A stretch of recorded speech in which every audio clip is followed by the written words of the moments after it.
One of the biggest changes brought about by today's spring budget for private clients is the way in which pensions are going to be treated going forward.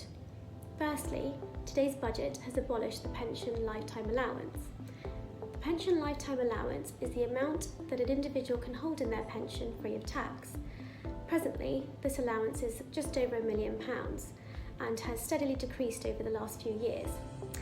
It was thought that today's budget would bring about an increase in this amount. However, Jeremy Hunt has gone one step further and abolished it altogether. The intention behind this is to try and retain as many people in the workforce as possible, particularly those who have taken early retirement during the pandemic and NHS doctors. We won't know the effect of the abolition of the pension lifetime allowance for some years, and it'll remain to be seen whether this will have a significant impact on NHS doctors, as it's a broad brush approach and does not particularly battle the NHS pension itself.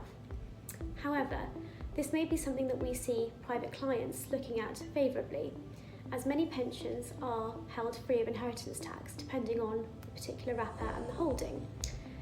Private clients may wish to take advantage of this change in the way in which pensions are taxed to make sure that they're holding as much as possible in their pensions to try and preserve these assets and pass them down to younger generations in a tax efficient way. Another big changes to pensions is the increase of the annual allowance. Before today, the amount an individual could annually put into their pensions was £40,000, and this has now been increased to £60,000. What this tells us is that there's never been a better time to start saving for retirement.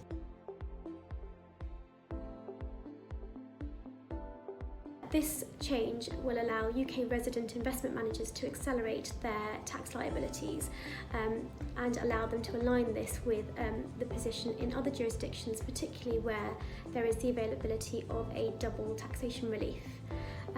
Hopefully, going forward, this should result in a fairer and simpler system which allows individuals to better align their tax liabilities across jurisdictions with respect to UK carried interest.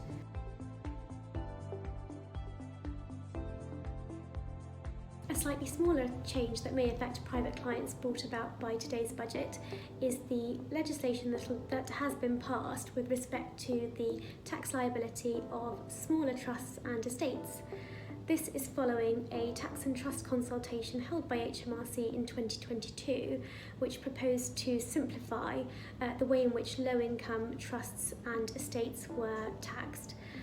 The government has intended to simplify the registration burdens and the taxation burdens of smaller trusts, and this may be something that is useful if you are the trustee of a small trust or the beneficiary of an estate where you have individual reporting requirements, as this could mean a simpler process going forward.